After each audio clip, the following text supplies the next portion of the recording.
Қайырлы күн, каналыма қош келдіңіз. Бүгін мен сіздерге осындай болып шығатын өте әдемі, жұп-жұмсақ роза булочкаларының рецебімен бөлісемін. Үстеліңіздің сәнін келтіретін дәл осы булочкалардың жасалу жолын өткізіп алмай соңына дейін көріңіз. Жылдам уақыт аралығында дайын болатын дәл осы булочканы жасау үшін ең алдымен бізге 350 грамм жылы сүт қажет. Жылы сүтті шұңғыл ыдысқа құйып, осының үстіне 3 ас қасық қант қосамыз.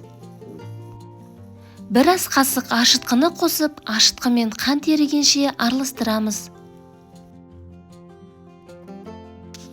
Массаның құрамындағы заттар толық ерігеннен кейін 1 шай қасық тұз қосып, және де осының үстіне 2 жұмыртқаның жарып салып, оны да араластырамыз. Достар, менің каналымда көптеген пайдалы рецептер бар. Алдағы уақытта шығатын рецептерді өткізіп алмас үшін каналыма тіркелуді ұмытпаңыз. Осы дайын болған массаның үстіне ұнды аз-аздан сала отырып, 100 мл-дей сұйық май қосамыз. Тәтті тоқаштар үлпілдек болуы үшін ұнды илеуіштен өткізіп аламыз.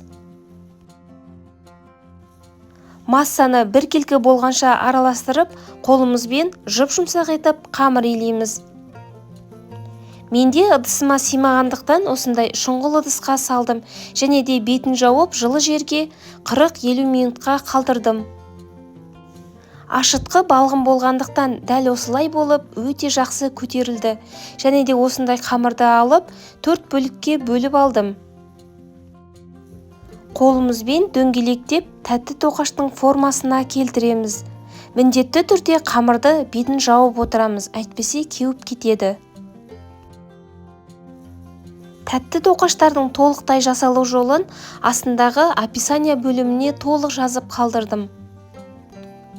Менің отбасым үлкен болғандықтан дәл осы рецепті мен 2 есе көбейтіп жасадым. Дөңгелектеп жайып, жіңішкелігі дәл осындай, және де алдын ала кескіштің көмегімен осылай етіп дөңгелектеп формасына келтіріп кесіп алдым. Келесі розаның формасына келтіру үшін осындай дөңгелек пішіндердің шетін 4 бұрыштап кесіп аламыз, және де дәл осылай етіп бірінің үстіне бірін қойып, осылай розаның формасы шығады. Ортасынан міндетті түрде өткір кескішпен кесеміз.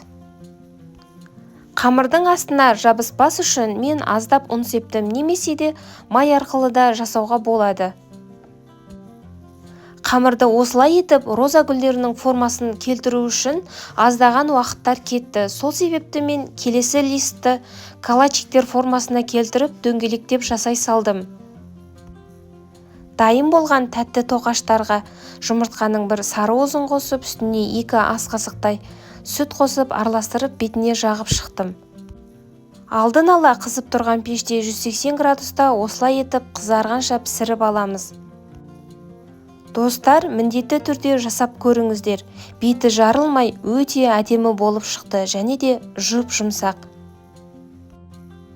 Менің каналымда осымен қатар көптеген жеңіл жасалатын, оңай жасалатын тәтті тоқаштардың, пирогтардың және де әртүрлі тәттілердің рецептері